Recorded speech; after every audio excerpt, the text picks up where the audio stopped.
So ayun mga kabisbang, bumili tayo ng Paris Bagnet sa Calle 20. Dito lang sa Cavite, sa Tansa.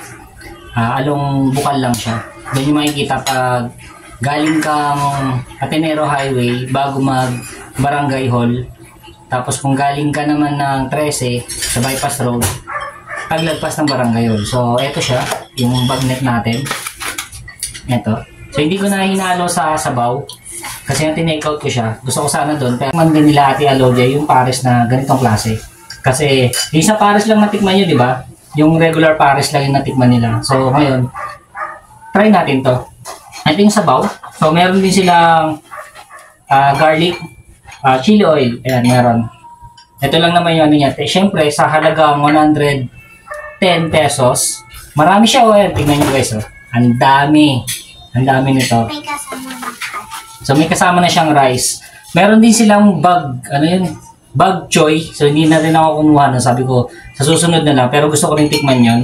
So ngayon kasi, eto na muna. So excited na kayo matikman to.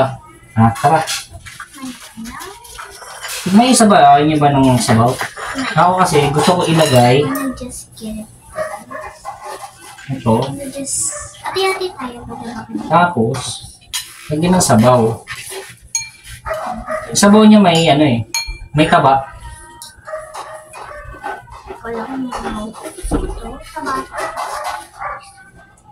Yun, lagyan natin ng chili. Lalagyan ko lang ng konting mainit. At Mainit yung rice. garlic, syempre. Pwede din. Yan. Hindi ako na kumain ng garlic. Ikaw, ayaw mong garlic. Ayaw ni Ate Alex ng garlic. So, Ano kasi? eto na. First bite. First bite. Ba't mainit?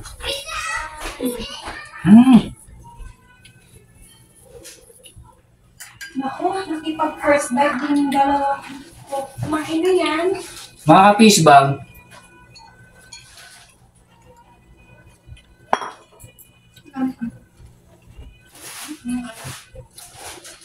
masarap yung karne niya.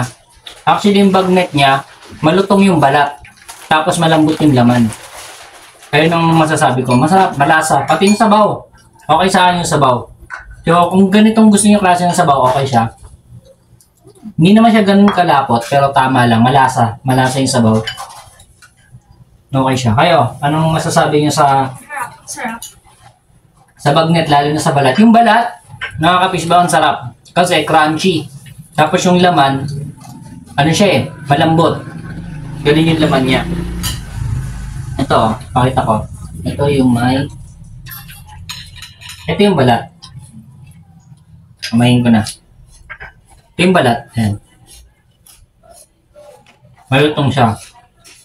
Ang sarap. So, tingnan natin kung may kanin. May kaya mag-fit kasama sa loob. Sarap. Kaya, Lagyan natin kalamansi. Dito yan ako sa sabaw. yung taba niya, hindi siya masyadong ano. Ang sarap niya. Sarap yung Yung mga taga-Bukal dyan, mas try ito. Ang sarap. Gusto ko yung sabaw niya. Ang gabi. yung taba, hindi ko siya nila yung...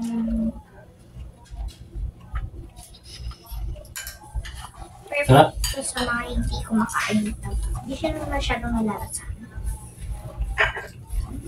Malasa siya. Kaya guys, kung nagustuhan nyo yung video namin, maiksi lang naman to. Kasi gusto ko lang din naman matikman nila tong Paris Bagnet. Yun. Ayun lang. Kita-kita na lang tayo ulit.